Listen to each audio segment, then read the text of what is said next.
Bonjour à toute la classe, bonjour à tous les auditeurs, bonjour au président de la République, à tout son gouvernement, à la première dame, notre chère mère Dominique.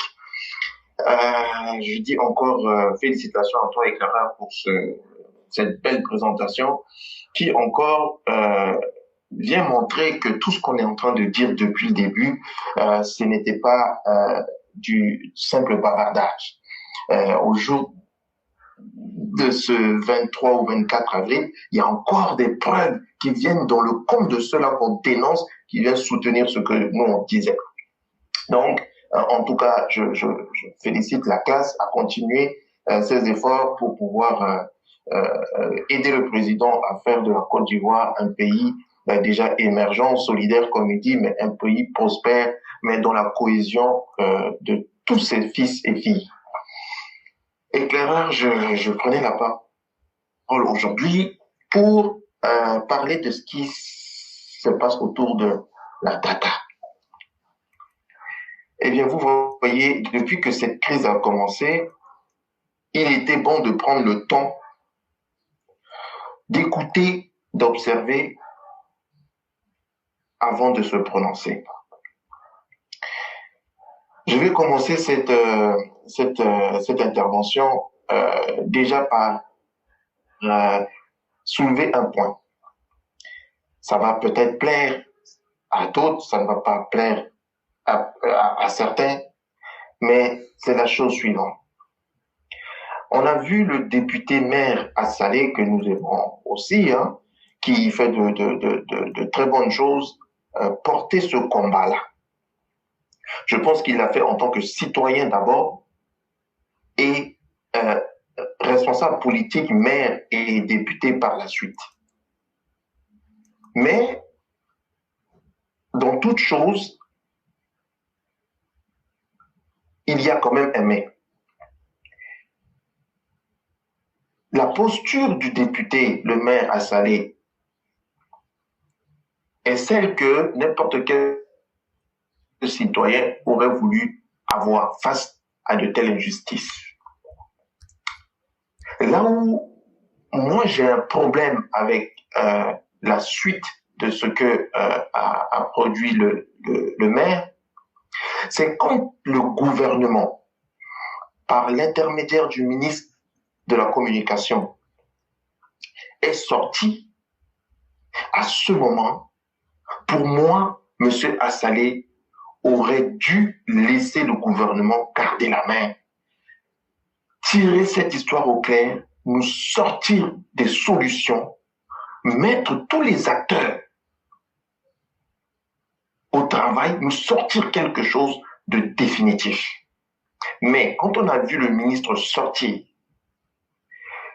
le député aussi renchérir, expliquer ce que le ministre a dit, aurait dit, n'aurait pas dû dire, et ainsi de suite, ça fait un peu désordre. D'ailleurs, on a vu Monsieur Soumaoro, j'ai oublié son nom là, qui est sorti. Monsieur Assalé a fait un droit de réponse. On a vu Arthur Banga sortir. Assalé a fait aussi un droit de réponse, c'est sur sa page, tout le monde peut aller voir.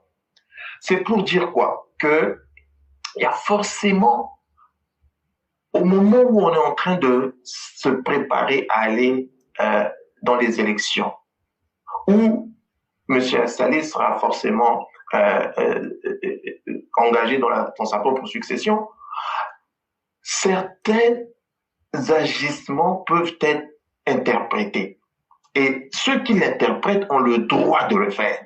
Et M. Assalé a le droit aussi de donner des réponses à cela. Mais il faudrait que les uns et les autres comprennent que il y a toujours interprétation. Donc, il va falloir que chacun sache la limite de ses actions, fût-ce bonne ou non pour la population. Et dans le cas de M. Assalé, c'était normal qu'il se lève, mais il y a des limites à ne pas trop flirter avec. Sinon, on va commencer par se questionner sur le bien fondé de sa sortie et jusqu'à quel niveau. Oui, donc ça, c'est le premier point que je voulais relever parce que ça fait débat quand même si la majorité salue, et moi en premier salue ce qu'a fait le député, ça questionne quand même à un certain moment. Donc, il va falloir que chacun reste tranquille dès que le gouvernement, c'est un gouvernement responsable, avec un président très responsable qui est à la tête. Quand il sort, on le laisse faire et on voit les résultats. Donc, ça, c'est le premier point que je voulais souligner et encore dire que M. Assalé est à l'Assemblée et ce qu'il a fait est déjà à saluer encore que il a mis tous ses collègues au travail pour que l'Assemblée puisse élaguer tous les textes qui régissent ce secteur en Côte d'Ivoire et même au-delà. Parce que sur ce problème de data, on va devoir maintenant amener à l'Assemblée tous les textes qui régissent ces secteurs-là qui coûtent de l'argent aux contribuables, mais qui vient prendre dans la poche des citoyens. Et quand le président lutte contre la vie chère, c'est dans ce domaine-là, dans ces secteurs-là qu'il va falloir faire beaucoup de travail pour pouvoir ramener les uns et les autres à la raison et baisser le coût de la vie en Côte d'Ivoire. Donc, c'est ce que je voulais rappeler pour ce qui concerne la sortie et le combat de M. Assalé, parce qu'on a vu aussi Blé Goudé qui a tenté de faire de la récupération. Je pense que le député s'est très vite éloigné de cela. Ça, c'est déjà bien. Mais ça n'empêche pas les vautours de vouloir récupérer les choses. Et comme vous l'avez si bien dit, et le texte que vous avez lu de notre père Alexis Diète tombe à point nommé. Parce qu'aujourd'hui, ce combat n'aurait pas dû être porté par Assalé. Assalé en tant que député, si c'est sa casquette de député qui il a mis sur la tête pour sortir, il aurait dû juste attendre ce combat-là arriver à l'Assemblée pour agir, pour forcer l'Assemblée nationale à prendre des mesures, des textes de loi, et ainsi de suite, pour pouvoir réguler et favoriser un accès au numérique aux Ivoiriens à moindre coût. Donc, il va falloir que, à un moment donné, on se pose la question sur ces organismes, aux organisations qui se disent de société civile, qui auraient dû endosser ce combat-là, mais on les a pas vus. Ils étaient tous absents. Donc, il va falloir que les uns et les autres se déterminent, soit vous faites de la politique ou vous faites des actions sociales. Donc, ça, c'est aussi un point autour de ce premier volet. Mais quand on a déjà dit ça, on n'a rien dit.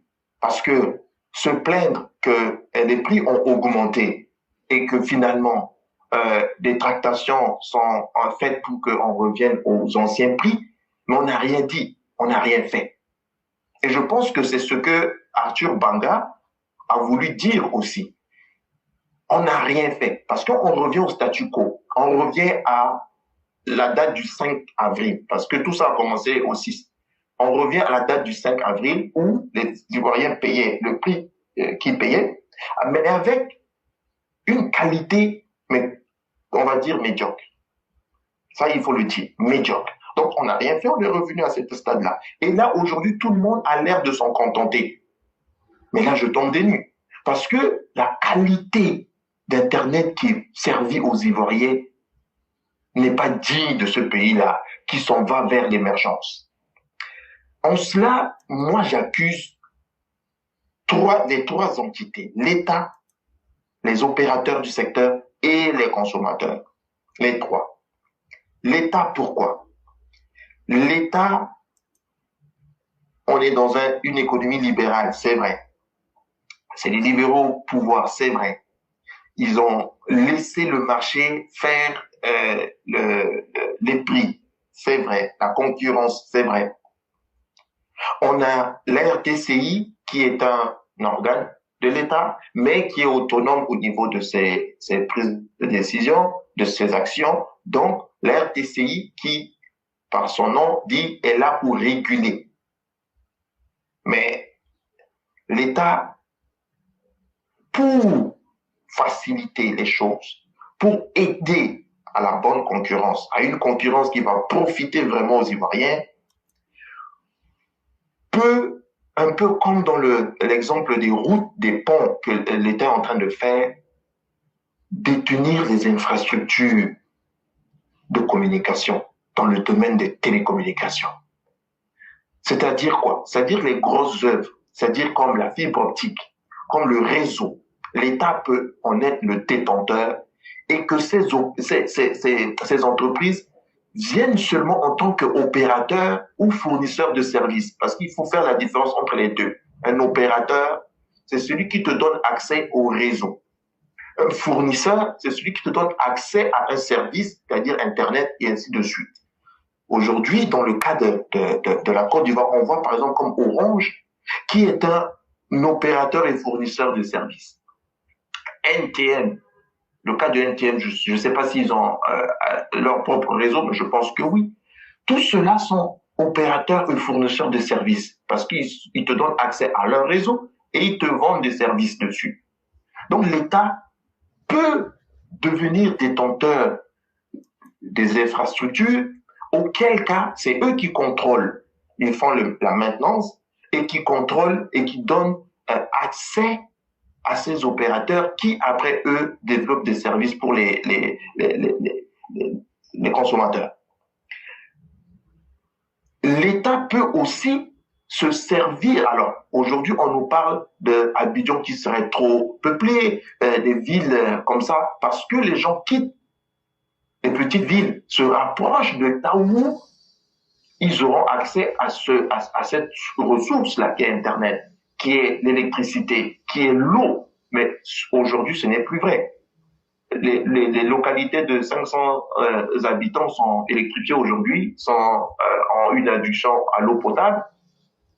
Mais une fois que tu as l'eau potable, une fois que tu as l'électricité, qu'est-ce qui te reste aujourd'hui dans le monde d'aujourd'hui? Les gens ont besoin d'avoir l'information. Ils en courent après ça.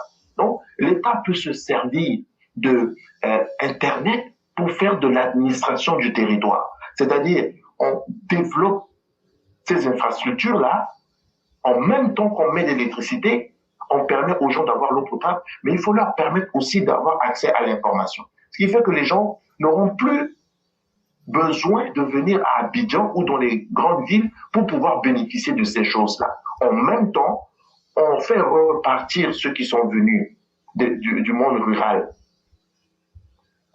au monde rural, pouvoir garder les forces de travail sur place, développer une économie locale qui ferait rentrer des taxes pour le développement de ces localités. Ça, c'est pour l'administration du territoire, fixer la population, développer une économie locale. L'État peut aussi se servir de cela pour faire de la sécurité. Aujourd'hui, la sécurité au cœur de notre monde. Une localité qui n'a pas beaucoup d'âme, qui se trouve à la frontière ivoiro-malienne ou je ne sais plus burkinabé.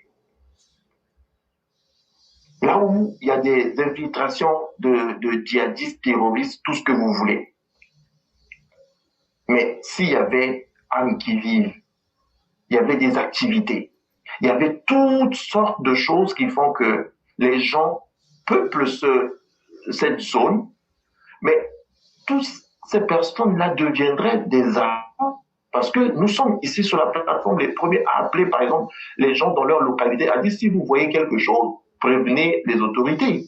Mais si toutes ces parties-là sont habitées, il y a de l'activité, on pourra se servir de ces gens comme des relais pour prévenir en cas d'infiltration, en cas de choses inhabituelles dans ces zones-là. On peut se servir, l'État peut faire ça pour avoir des agents, on va dire, de renseignement en la personne de la population sur place. Et si l'État avait son propre réseau de communication par fibre optique, par antenne, par ce qu'on veut, c'est plus facile d'installer des équipements de surveillance qui, en temps réel, peut donner l'état de la sécurité du pays, du moins au niveau de ses frontières physiques, aux responsables de la sécurité. Donc l'État peut faire ça. L'État peut obliger les opérateurs à ouvrir leur réseau à leurs concurrents pour faire baisser le coût de la téléphonie. Je m'explique. Aujourd'hui, quand tu es du réseau Orange, tu veux par exemple appeler quelqu'un de Move, ça te coûte plus cher. Ou tu veux appeler quelqu'un de NTM, ça te coûte plus cher, et vice-versa. Ça, c'est parce que le réseau d'Orange n'est pas ouvert aux clients de Move et de Move à NTM, ainsi de suite. Donc, quand tu veux appeler quelqu'un, des fois tu regardes, ah, mais ça c'est Move, ah, ouais, ça va me coûter tant. Mais est-ce que nous, dans les pays développés, on se soucie de savoir qui j'appelle, il est sur quel réseau? Non. Ça, l'État doit les obliger à faire ça. Ça baisserait déjà le coût. Parce que si j'achète des unités pour 1000 francs, si j'appelle pas que des correspondants qui sont sur le même réseau que moi, mais au lieu que la minute me coûte 100 francs, ça va me coûter 150 francs. Vous voyez, c'est déjà un manque à gagner étant dans le même pays, dans la même ville. L'État peut faire ça. Obliger ses opérateurs à faire cela. Parce que quand on nous parle, par exemple, de la téléphonie et de la data, il va falloir que je vais aller simplement pour que les gens comprennent. Qu'est-ce que c'est que la data? Ce n'est rien de matériel. La data, c'est tout simplement l'espace que l'opérateur t'alloue sur ses installations, donc sur ces ordinateurs qu'on appelle généralement serveurs, pour que tu puisses accéder à la ressource Internet. Et on le calcule comment? On le calcule juste par la taille qui t'alloue et la quantité d'électricité que cette taille qui t'a allouée va lui coûter, parce que pour que cet espace-là existe, il faut qu'il consomme de l'électricité, il faut qu'il consomme du matériel informatique, et c'est tout ça là que tu payes. Mais on est d'accord que quand tu payes, par exemple, tu vas à la boutique, tu charges ton téléphone pour 10 000, mais les 10 000 que tu as payés, la data, tu l'as pas encore. La data est créée au fur et à mesure que tu utilises. Et au fur et à mesure, tu accèdes à l'infrastructure de cet opérateur-là. Donc, lui, il a déjà empoché l'argent pour quelque chose qu'il n'a même pas encore produit, que tu n'as même pas encore consommé. D'où, quand on parle de la qualité, c'est que lui, quand il te vend quelque chose à 10 000 francs, 1 giga, c'est qu'il se dit que l'éclaireur va utiliser les capacités de ma machine à hauteur de 1 giga. Donc, ce qui va me coûter, je ne sais pas, il fait ses calculs et puis il voit combien il va payer d'électricité, combien il va payer de maintenance et ainsi de suite, combien il va dégager de marge. Mais s'il te donne une connexion de piètre qualité, c'est-à-dire que toi, s'il t'a vendu les 10 gigas à 10 000 francs avec une entente de commerce qui dit tu dois avoir accès à ta page Internet que tu veux en l'espace de 1 seconde, une fois que tu as fini de faire entrer. Mais si cette page-là s'affiche au bout de 5 minutes, dis-toi que les 5 minutes-là, c'est toujours de la data qui est consommée. Vous voyez? Ce qui fait que les 10 000 francs que tu as payés, les 1 giga, si il avait respecté l'entente de charger ta page en 1 minute, tu aurais consommé les 1 giga pendant, par exemple, 2 semaines. Mais vu qu'il a déprécié la qualité de ta connexion, les 1 giga que tu as payé 10 000 francs, tu vas les consommer au bout de 3 jours, c'est fini. Alors, comment il gagne? Tu as utilisé son matériel, au lieu de l'utiliser pendant 2 semaines, tu l'as usé que pour 1 semaine. Donc, lui, au lieu de faire la maintenance pour 2 semaines, il va faire que pour 1 semaine.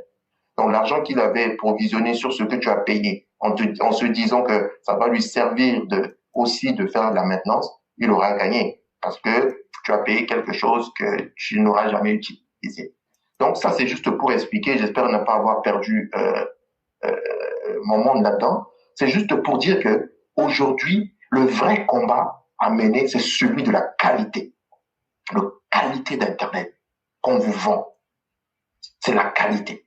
Ça, c'était pour le gouvernement. Maintenant, les opérateurs. Les opérateurs engrangent beaucoup de bénéfices avec tout ce que je viens de vous lister. Sur la qualité, déjà, qui vous vendent. Il faut exiger des opérateurs qui vous vendent Internet de qualité. Et Claire, tu l'avais si bien dit, nous, on préfère que tu me vendes de très bonne qualité, à 500 francs, que quand tu me vends 1 giga à, je sais pas, 1000 francs. Mais sur les 1 giga, en fait, je vais juste consommer moins de 1 mégaoctet.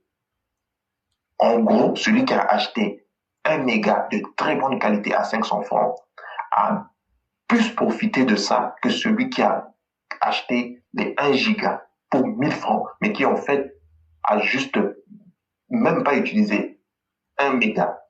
Vous voyez, c'est simple, mais c'est ça. Donc, il va falloir exiger ça de ces opérateurs.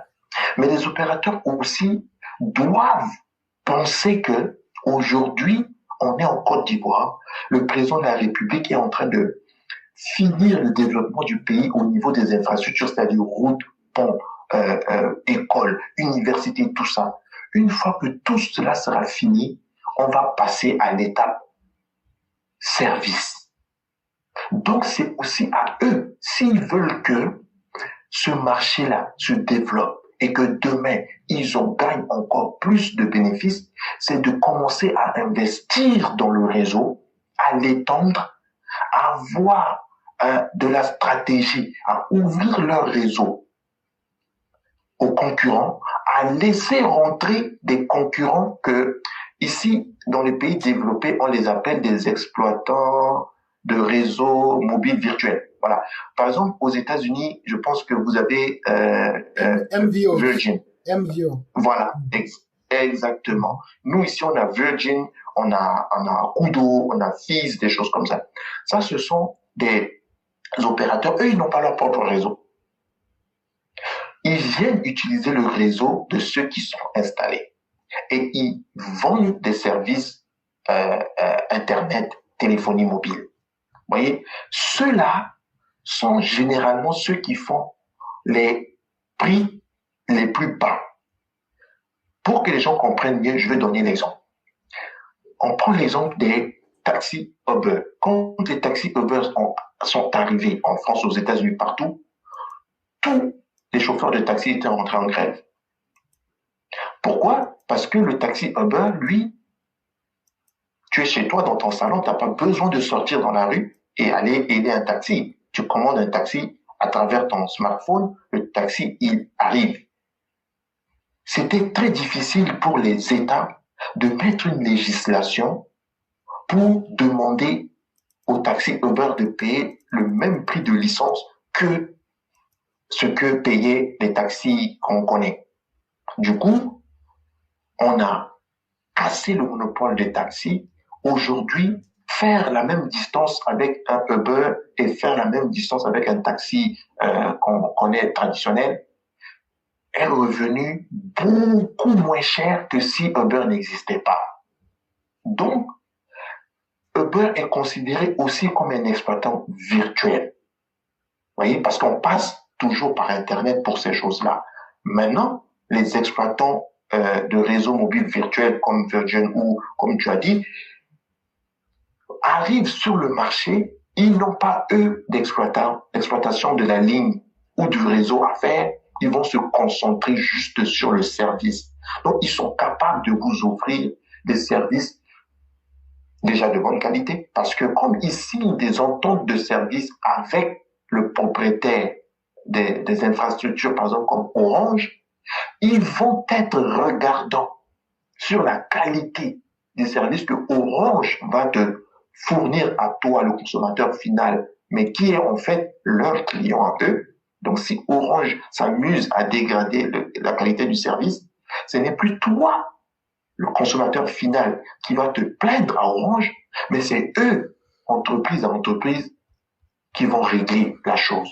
Et généralement, quand c'est entre eux, il y a moins de chances que Orange fasse n'importe quoi. Donc, il faut aussi laisser ces opérateurs virtuels venir sur le marché. Et ça va aussi aider. Et dans un marché de téléphonie, et ça, on peut le voir un peu partout, quand il y a juste deux opérateurs, c'est facile. Les gens, c'est la concurrence. Les deux peuvent pas s'entendre parce que chacun veut tirer le drap de son côté.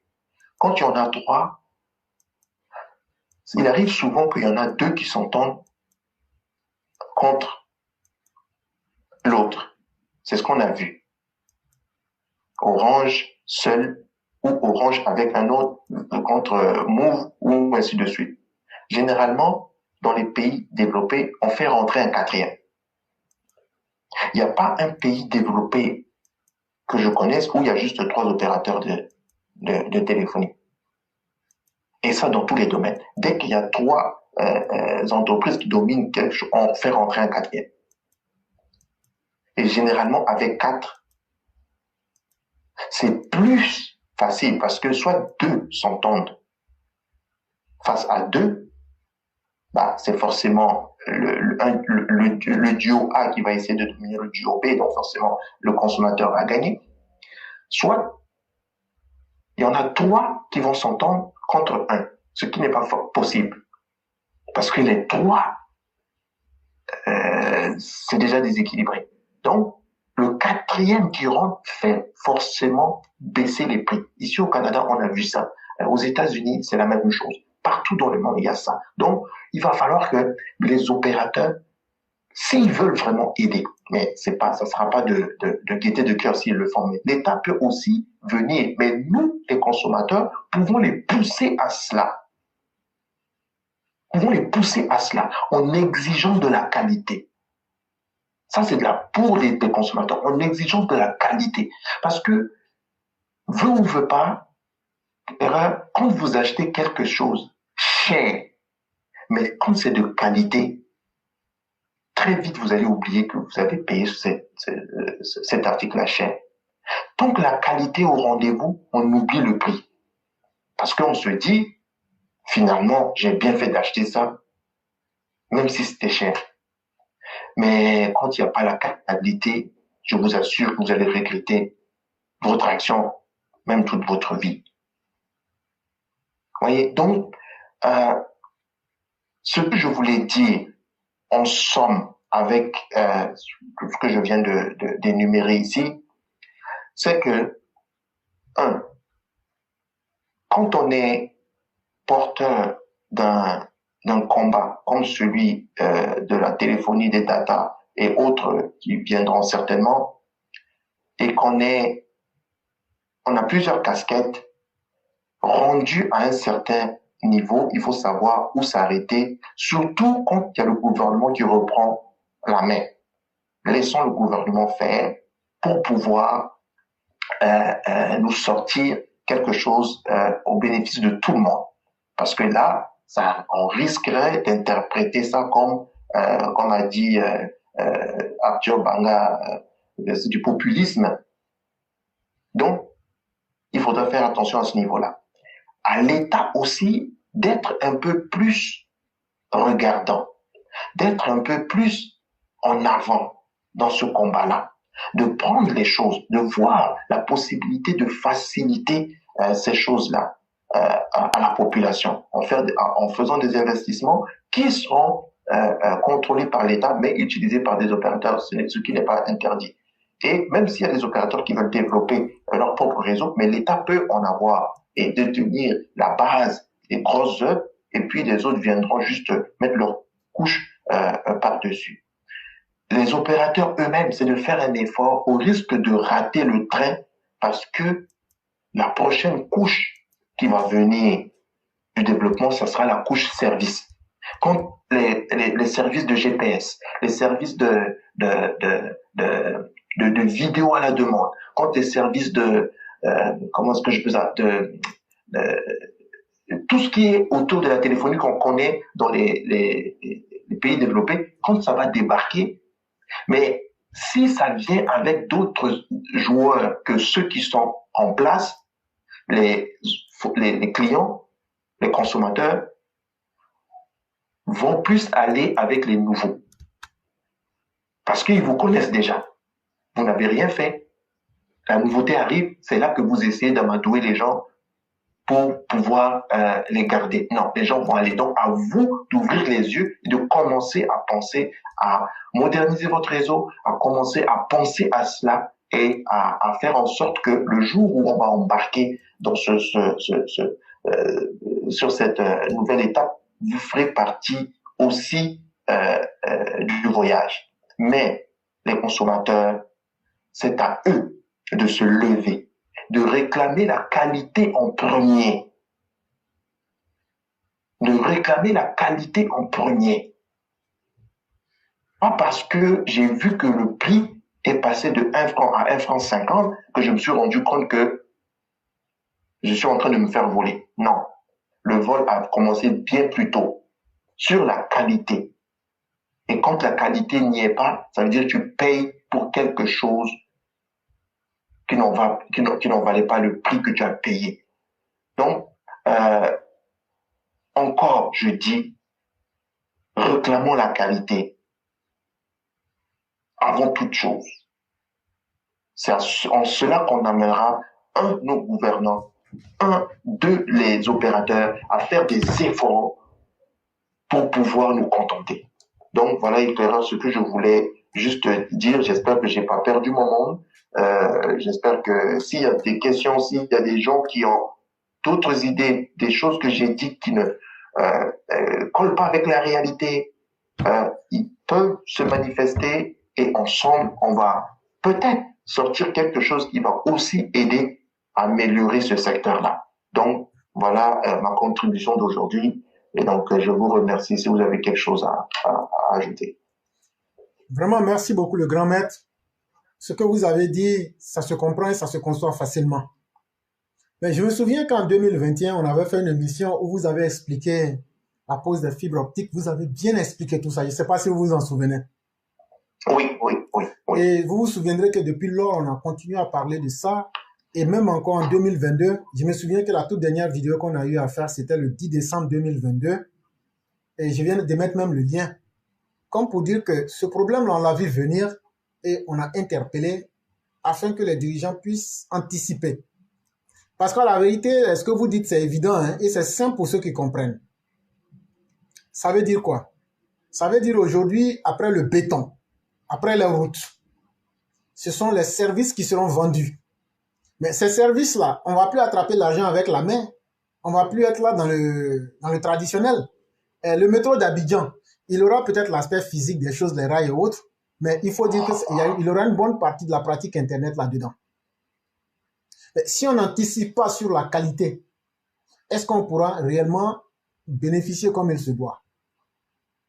Et vous vous souviendrez, lors de l'émission du 10 décembre, on s'était spécialement limité au prix. Mais c'était aussi aux opérateurs de comprendre que dans ces prix-là, c'était une demande qui leur était faite d'améliorer la qualité de leur service. Et donc, c'est vraiment important que les citoyens puissent être au fait des situations qui peuvent les concerner, mais surtout d'anticiper. Aujourd'hui, ce qui arrive là, ce n'est pas un fait nouveau pour nous, puisqu'on a décrié ça plusieurs fois. Et on a même démontré ici, je me souviens, dans les années 2021, où vous avez même montré comment les fibres optiques, on pouvait les placer tout. Quand Assalé Tiemoko, en tant qu'un citoyen et en tant qu'un député, prend ce problème-là et le met en exergue, c'est encore une chose intéressante. Celui qui dit qu'il blâme Assalé fait fausse route. Mais en même temps, il faut lire entre les lignes pour comprendre que Assalé Tiemoko demeure un politicien. Et en toute sincérité, ce qu'Assalé a fait là, Si je dis qu'il a mal agi, je serais malhonnête parce que c'est ce que j'ai toujours demandé.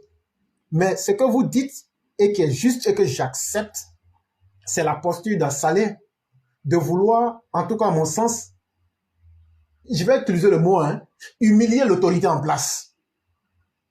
Parce que quand tu viens pour dire que c'est comme un peu ce que les gens font sur la toile, déconstruire peut-être un interlocuteur. C'est à cela que ça ressemblait. Et ça, je ne trouve pas que lui-même qui soit du corps politique, un député de la nation, en faisant du coq à l'âne ou bien cet exercice de... comment on va appeler ça? De faire de la réplique directe. Est-ce que le corps politique même en entier, même, est-ce que ça les honore? Il y a aussi cette question de morale qu'il faut mettre en fond.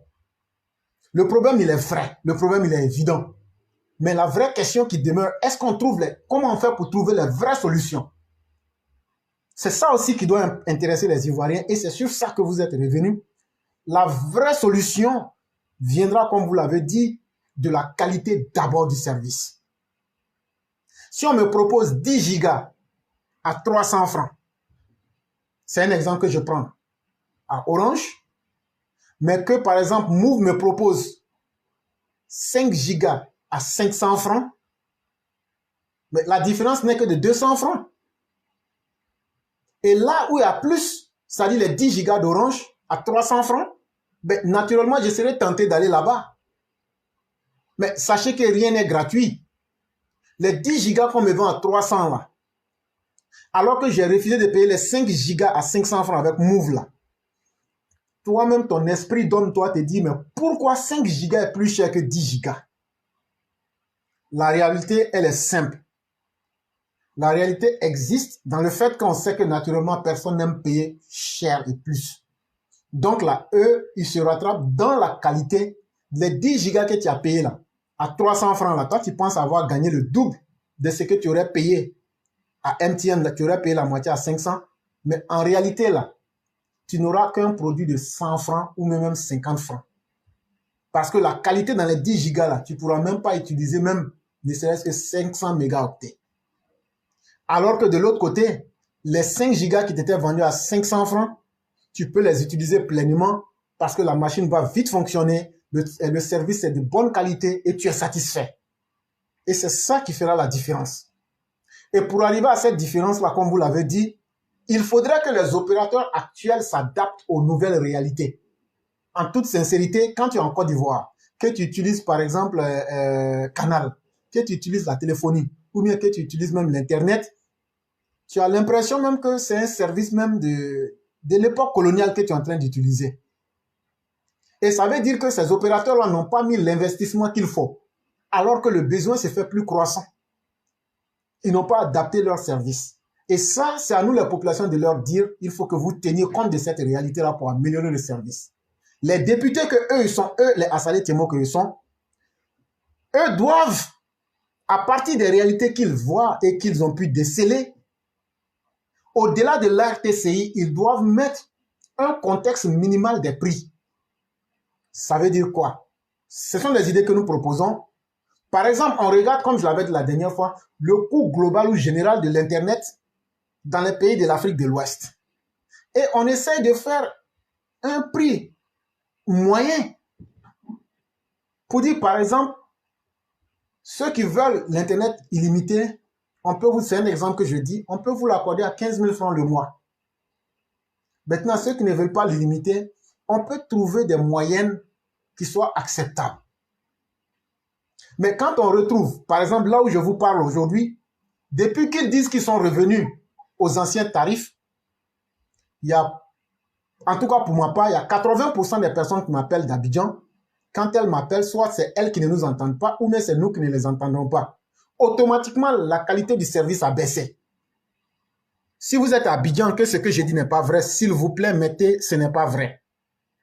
Depuis que le problème a éclaté et qu'ils disent qu'ils sont revenus aux anciens prix, est-ce que la qualité est aussi bonne qu'auparavant? Tous ceux qui m'appellent ou avec qui j'ai interagi me disent que la qualité est devenue médiocre. Et donc, ça veut dire que rien n'a changé. Ça veut dire qu'ils ont accepté de revenir aux anciens prix, mais ils sont en train de diminuer la qualité du service. Donc, c'est comme si le même vol continue actuellement. Et donc, rien n'a effectivement changé. Ça veut dire ce que tu gagnais auparavant de manière normale là. On te donne la même chose au même prix, mais on diminue la qualité. Et ça, ce n'est pas du tout acceptable. Ça veut dire que rien n'a changé. C'est sur ces vérités-là qu'il faut qu'on travaille et qu'on en arrive vraiment à une société plus juste. C'est vraiment important et je vous remercie infiniment parce que, comme vous l'avez dit, c'est nous, on dit aux gens ici, si vous voyez quelque chose, dites-nous. Mais aujourd'hui, combien de personnes peuvent prendre leur téléphone, surtout que Clairon ne donne pas son numéro? Ça sera sur Internet, ça sera sur Messenger. Et donc, même pour aider à la sécurisation du pays aussi, quelqu'un qui prend WhatsApp ou bien qui prend Messenger, qui me laisse un message vocal, c'est à partir de l'Internet. Et donc, nous, les citoyens, qui ne cachons pas notre amour pour le gouvernement et qui voulons aider de quelque manière que ce soit, si l'Internet, le coût dissuade les gens de s'abonner, ces gens-là aussi peuvent dire, mais puisque Internet est cher, moi, je peux pas, tu ne donnes pas ton numéro. Bon, moi aussi, je ne peux pas payer Internet. Donc, je les ai vus, mais je n'ai rien dit. Est-ce qu'on va accuser cette personne? Pas du tout. Et donc aussi, on doit essayer de voir les aspects positifs que l'État même peut tirer. Et ce que j'allais ajouter, si c'est sous votre couverture, bien sûr, l'État doit lui-même aussi créer ses propres structures. C'est-à-dire quoi? On a vu le pont Henri Konan Bédié, où l'État est aujourd'hui majoritaire à 43%.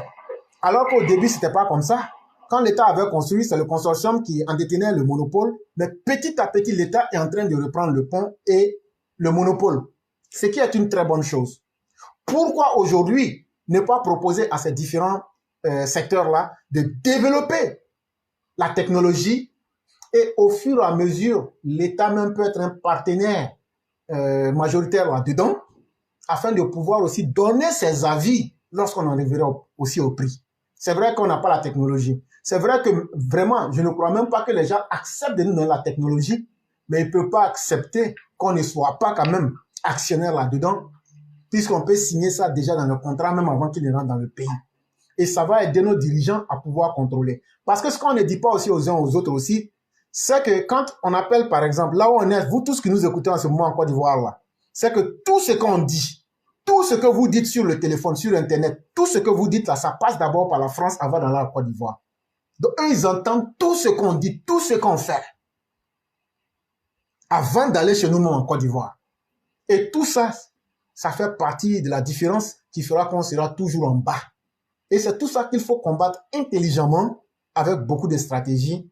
Vraiment, merci pour votre sortie de ce soir et merci d'avoir éclairé les lanternes. On espère bien que les gens, tout le monde va pouvoir jouer sa partition comme il se doit. En tout cas, merci éclaireur, mais avant de finir, par rapport à ce que vous venez de dire, oui, l'État peut faire, comme vous l'avez dit, avec les ponts et autres. Mais je vais rappeler quelque chose. Pourquoi aujourd'hui, par exemple, quelqu'un comme Orange est le monopole? Rappelez-vous, d'ailleurs, je dis ça, Orange, au départ, est une entreprise anglaise, britannique. Orange a été créé au Royaume-Uni. Dans les années, je pense, c'était 94. Mais avec l'ouverture du marché dans les années 2000, je pense, c'est à ce moment-là que France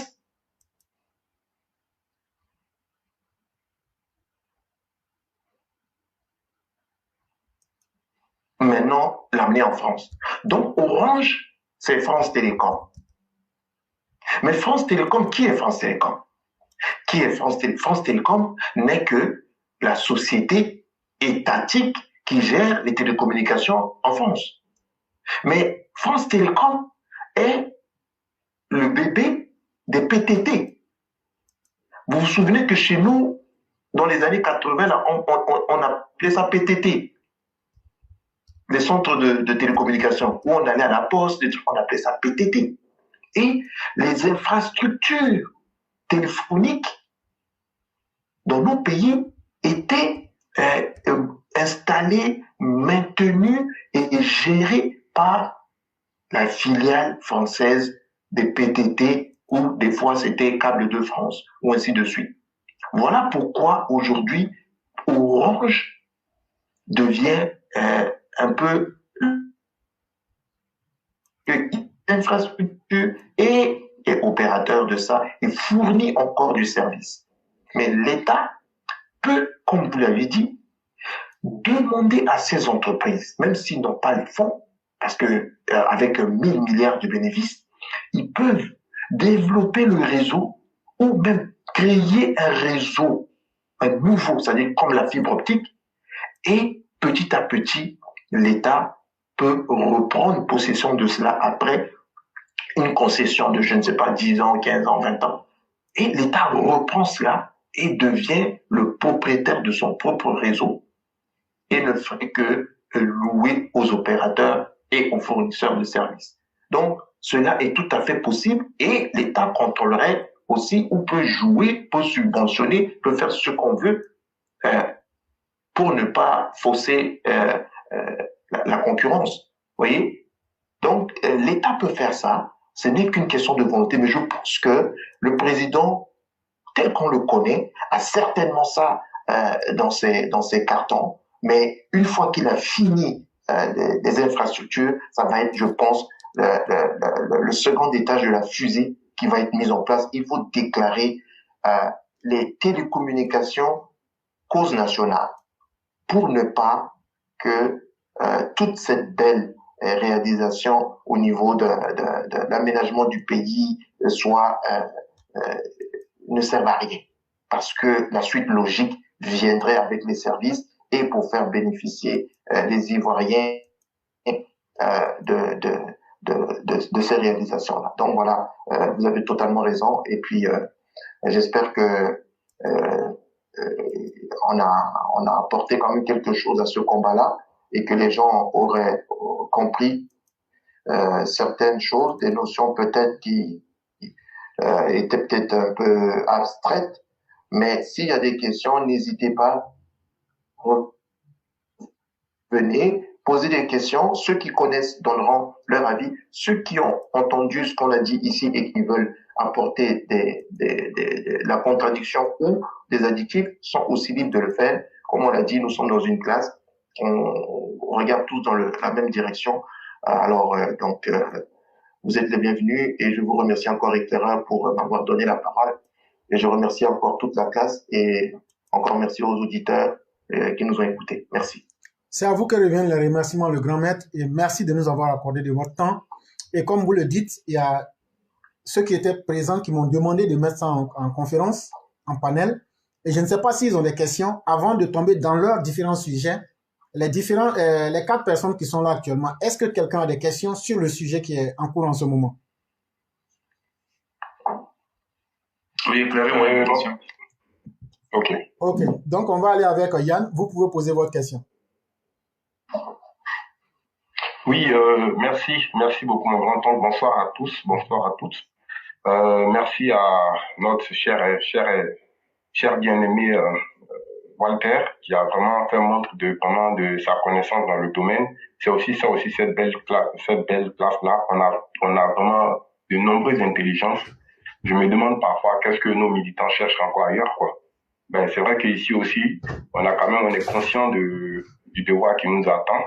Et on n'a pas le temps pour les amusements. On a envie, à travers cette plateforme-là, de parti l'ivoirien nouveau que notre grand président demande, notre grand leader demande. Donc vraiment, encore une fois, chapeau à Walter pour sa belle intervention dans les domaines même techniques. J'en avais parlé, je crois qu'en début de semaine dernière, il fallait que le combat là soit mené aussi par des personnes qui s'y connaissent. Et heureusement, on a aussi l'un de nôtres qui connaît dans le domaine. Par rapport à ma question, c'est juste un petit rappel, puisqu'il n'en a pas parlé. Bon, je pense qu'il y a aussi des solutions aussi moins coûteuses pour des populations qui sont un peu dans des endroits un peu isolés ou qui ressortent pas la bonne qualité de l'Internet. Parce que pour moi, il faut qu'on le dise. Aujourd'hui, l'Internet, la data est devenue un problème, je dirais même de salubrité publique. C'est-à-dire, c'est un problème, je veux dire, ça fait partie des besoins aujourd'hui élémentaires de l'être humain de nos jours. Donc, quelqu'un qui n'a pas cette possibilité-là d'avoir l'Internet, il n'est pas vraiment, on va dire, c'est pas un homme libre. Voilà, nous sommes dans l'ère de la communication. Donc, ma question, en fait, c'est simplement dit, puisqu'on en avait parlé il y a de cela je crois, il y a plus d'un an,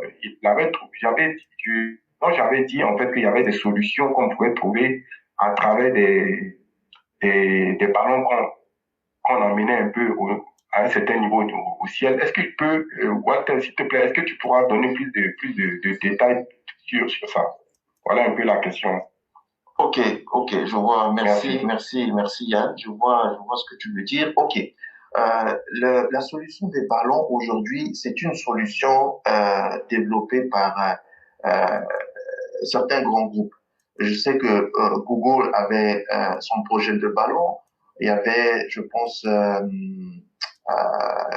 les Chinois aussi qui ont ça. Mais Google a fait des tests avec des ballons, je pense au Kenya, ils ont fait au Nigeria, mais ça n'a pas donné des résultats comme ils attendaient, ils ont abandonné le projet.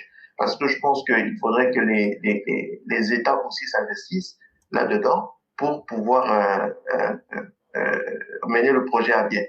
Il y a, on a aussi par exemple l'exemple de Starlink, de Elon Musk avec Tesla, parce que on rappelle que les voitures Tesla, quand on te vend une voiture Tesla, la voiture vient avec une connexion Internet à vie. Pourquoi? Parce que la compagnie Tesla a sa filiale qui est Starlink, qui a des satellites qui fournissent Internet. Et ils ont fait ces satellites ont fait leur preuve en Ukraine. Quand les Ukrainiens avaient besoin de neutraliser les colonnes de chars russes, ils ont fait appel à Elon Musk qui a redirigé ses satellites vers l'Ukraine et ils ont donné Internet parce que la Russie avait détruit tout ce qui était installation télécommunication en Ukraine. Donc, ils ont redirigé leurs satellites qui ont permis aux Ukrainiens de localiser les chars russes et de les détruire. Ça, c'est un exemple. Donc, c'est à peu près ce même système-là que Google avait voulu faire pour désenclaver certaines régions d'Afrique pour au niveau de l'Internet. Pourquoi? Parce que Google, ils se sont rendus compte que quoi? Que le marché d'Internet et tout ce que vous connaissez au niveau de l'Europe, de l'Amérique commence à saturer. Aujourd'hui, s'il y a 400 millions d'habitants aux États-Unis, il y a au moins pratiquement 1 milliard et quelques d'utilisateurs d'Internet parce que chacun a au moins 2, 3, 4, 5, 6 appareils sur lui. Donc, ça commence à être saturé. Or qu'aujourd'hui, en Afrique, quand tu prends toute la population africaine, ça fait beaucoup. Et très peu ont accès à ces services-là. Et même quand ils ont accès, c'est pas à de telles proportions comme aux États-Unis ou en Europe, en Amérique, comme tu. Donc, ils se sont dit, je vais fournir ce service-là et en profiter. Parce que ça, c'est connu, hein, l'éclaireur le sait, dans les lois du pouvoir, on dit, avant de prendre, il faut donner.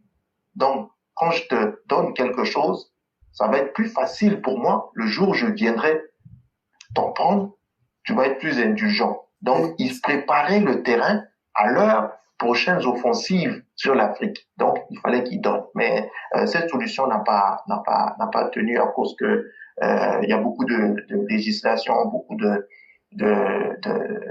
mesures à mettre. Et puis, les gouvernements devaient aussi s'investir. Ça n'a pas fonctionné. Donc, voilà ce que je pouvais dire sur les ballons. Mais aujourd'hui, la solution la plus viable, la moins coûteuse, parce qu'il y a aussi la 5G. Alors, j'espère que je vais pas prendre beaucoup de temps là-dessus, mais je vais juste dire quelque chose. Aujourd'hui, il y a d'autres gens qui m'ont posé la question, mais pourquoi est-ce qu'on ne déploie pas la 5G? Oui, la 5G, on peut la déployer. Sauf que la 5G est beaucoup plus pour tout ce qui est mobile. Vous voyez? Alors que la fibre optique est pour les ménages, les entreprises, les mobiles, tout ça, on peut faire avec ça. Donc, la solution la plus simple aujourd'hui, c'est d'une vraie dorsale en fibre optique. qui va faire la ceinture du pays en fibre optique et qui pourra même permettre de connecter le pays aux câbles sous-marins qui entourent l'Afrique, qui va un peu partout dans le monde.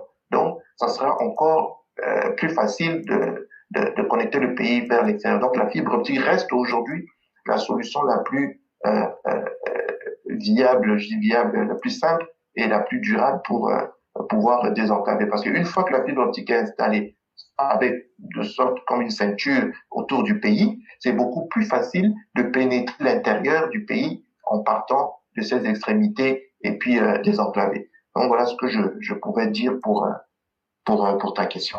Ok. Et donc Yann, j'espère que votre question a été répondue. Et si elle ne l'est pas, vous pourrez toujours rebondir. Mais ce que je souhaiterais dire aussi, comme elle a dit le grand maître dans les lois du pouvoir, pour pouvoir prendre, il faut pouvoir donner. Parce que celui qui donne en premier a un pouvoir de contrôle mental sur celui qui a reçu. Et là, on saute là-dessus, on ne va plus rentrer dans ces détails. Mais ce qui est le plus intéressant, et comme disait le grand maître, c'est que les Occidentaux ont intérêt à investir dans ces nouvelles technologies en Afrique. Pourquoi? Parce que leur population se fait vieillissante et le taux de natalité baissant. Et ils veulent de nouveaux marchés. Or, regarde les graphes, ce que les graphes nous donnent. En 2035, la population africaine sera d'1,878 milliard de personnes. En 2040, on sera à 2,76 milliards de personnes. En 2045, on sera à 2,281 milliards de personnes. Et en 2050, on sera à plus de 2,589 milliards de personnes. En toute sincérité, qui n'aimerait pas avoir ce marché? Là, le seul endroit de la planète où la population se fera croissante, tout le monde voudra y être. Et donc, c'est en ce moment donc qu'il faut exiger la qualité. Et c'est à partir de ces réalités-là, les dirigeants devraient être capables de réfléchir et d'utiliser ça comme un argument dans leur balance pour demander le meilleur et si possible même demander aussi l'acquisition même de la technologie. Et c'est ce que je voulais ajouter avant de vous laisser la question. Oui, merci bien pour cette précision qui est très très importante. Moi, je pense que aujourd'hui, merci aussi à Frère Walter aussi, que nous avons donné beaucoup d'informations là-dessus sur le sujet. Il y avait aussi le projet des satellites qui avait été annoncé il y a quelques mois concernant que le grand président voudrait la voie d'un satellite. Je ne sais pas si Walter a des informations ou si un élève de la classe a des informations aussi là-dessus. Bon, ok. Le satellite dont tu as parlé, c'était un satellite, je pense, est-ce que c'est de surveillance plutôt ou de communication? Oui, je pense que c'était beaucoup plus fait dans le domaine sécuritaire plus que communicationnel. C'est ça. Oui. C'est ça. C'est ça. Et ça répond à votre question, Yann? Ok.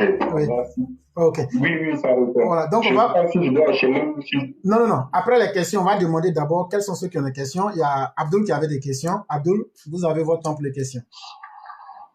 Bonsoir, René. Bonsoir à l'aîné Walter Otto et bonsoir à Yann. Bonsoir à tous les auditeurs. Ma question est la suivante. J'aimerais poser à l'aîné, qu'est-ce qui empêche Orange, MTN et Move de permettre aujourd'hui à un opérateur téléphonique, bon, je vais dire un client qui est... Allô? Non, le roi, nous sommes dans un panel. Mettez-vous sur muet. Oui, Abdul, vous continuez. Voilà, donc, je reprends.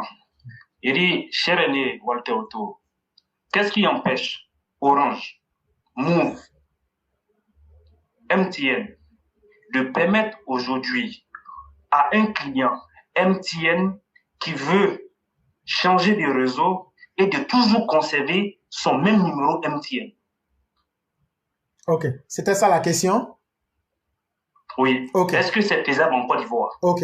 En plus de la question, le grand maître, il y a le patriarche Gras qui demande, contrairement en France où la fibre optique est souterraine, en Côte d'Ivoire, pourquoi est-elle aérienne? Et donc, ça fait deux questions. Ok. Donc, je vais commencer par la question de notre frère Abdul. Merci, frère. Ce que vous posez comme question, c'est ce qu'on appelle la portabilité. C'est-à-dire qu'on te permet de partir d'un opérateur A vers le B avec le même numéro. Donc, tu pars avec ton numéro que tu avais. En fait, ça, c'est au secteur de décider si on le permet. Parce qu'il y a un coût à cela. Si je dis on permet au secteur de le faire, il y a un coût à cela, c'est que le secteur, y compris les consommateurs. C'est pour ça qu'on parlait de qualité. Ça fait partie de la qualité des services. Me faciliter la vie fait partie des qualités de service. Voyez-vous, quand, je ne sais pas dans quel pays vous êtes, frère Abdoul, quand En France. En France, voilà. Il n'y a pas si longtemps que la portabilité du numéro a commencé en France. Ça date des années 2003, 4, je pense. Si je me trompe, on n'est pas loin. La portabilité du numéro a commencé ici parce que la concurrence se faisant forte, il fallait trouver un moyen d'attirer du monde. Or, moi qui ai mon numéro pendant 10 ans, tout le monde me connaît avec. Est-ce que je suis prêt à quitter Orange pour aller chez Free, abandonner ce numéro-là et obtenir un nouveau et appeler tous mes contacts pour dire j'ai changé de numéro? Et ben voilà, Free dit, si tu pars, tu viens chez moi, ton numéro-là, puisque c'est la propriété de Orange, si tu viens avec ça chez moi, je vais payer les frais que ça va te coûter de partir avec le numéro. C'est un argument de vente. OK? Mais c'est Free qui paye ça. En fait, Free achète ce numéro à Orange et il me le donne gratuitement.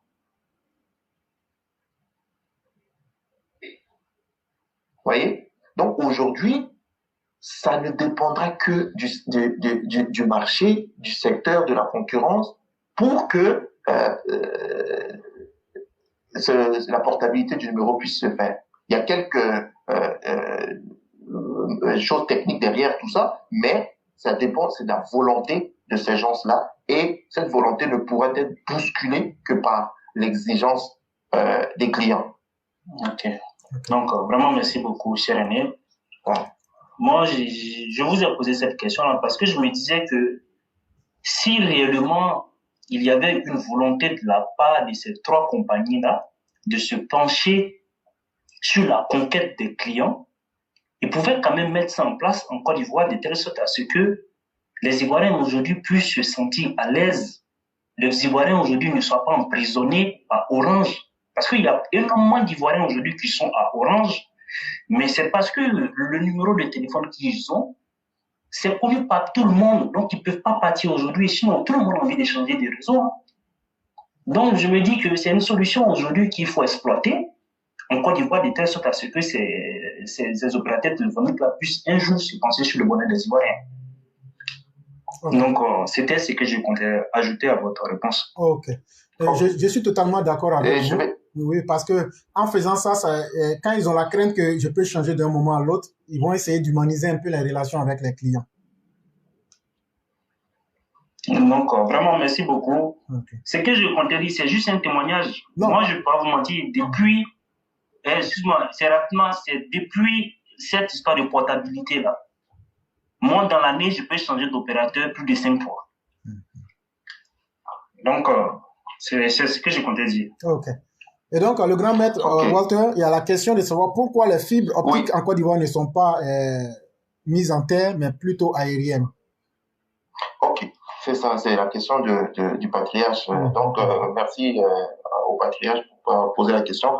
Oui, la fibre optique qui n'est pas souterraine mais aérienne, c'est possible. Ce n'est pas une spécificité ivoirienne. Je vais prendre l'exemple, je vais donner des exemples pour pouvoir étayer ce que je suis en train de dire. Maintenant, je ne sais pas pour quelle raison ils ont décidé de mettre la fibre optique aérienne. Mais je vais donner des possibles. Est-ce que celles que je vais donner vont être une de celles-là qui ont présidé à la décision de passer les fibres de façon aérienne?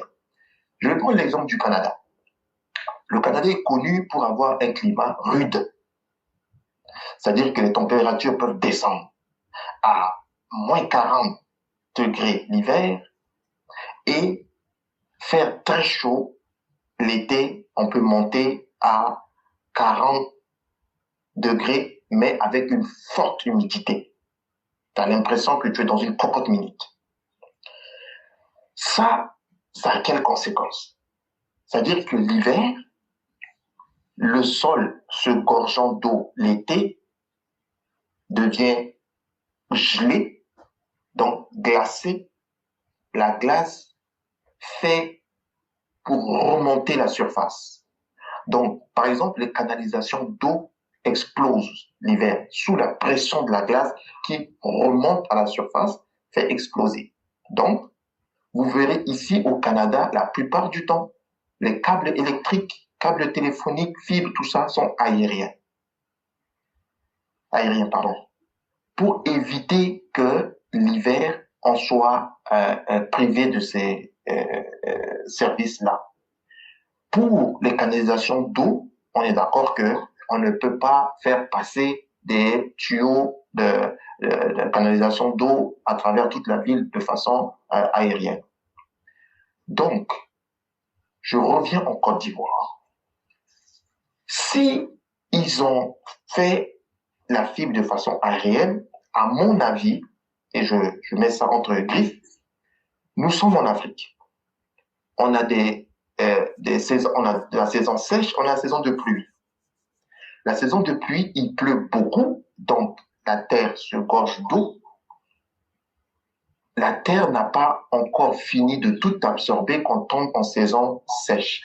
Et quand vient la saison sèche, l'eau s'évapore très rapidement et des fois vous voyez la terre se craqueler. Et on a l'impression que la même surface là, il y a eu des crevasses. Mais cette crevasse en fait c'est quoi? C'est que c'est la terre qui descend de niveau. Et ce niveau qui descend crée de la tension sur tout ce qui est en dessous. La fibre optique est une matière qui est très sensible. Avec une courbure de seulement 30 degrés, la fibre casse.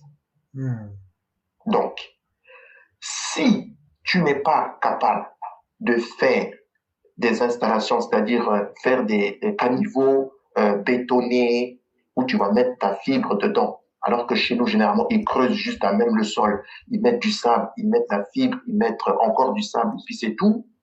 Ce que je viens de vous décrire, quand la terre va se gorger d'eau en saison de pluie, tout ce qui est en souterrain a tendance à monter à la surface. Et en saison sèche, ça va descendre. Mais imaginez la courbure que je vous ai donnée de 30 degrés. La fibre peut casser. Donc, voilà pourquoi certaines compagnies préfèrent passer en aérien pour éviter cela. Mais encore, quand tu passes en aérien, il est recommandé de le faire d'une certaine façon à éviter que ton fourreau de fibre, de câble, soit pas trop proche des arbres. Vous verrez que, par exemple, ici au Canada ou aux États-Unis, là où il y a des câbles électriques ou fibres qui passent, les services de la mairie de l'État, avant la période hivernale, passent pour élaguer les arbres, pour ne pas qu'il y ait des branches qui tombent et puis qui cassent. Pas plus tard qu'il y a 3 semaines, moi qui vous parle, on a été privé d'électricité et de tout pendant 2 jours, parce qu'il y a eu une pluie verglaçante qui a fait casser des branches d'arbres. Et même moi, j'ai pris une branche d'arbre sur ma voiture qui est cassée.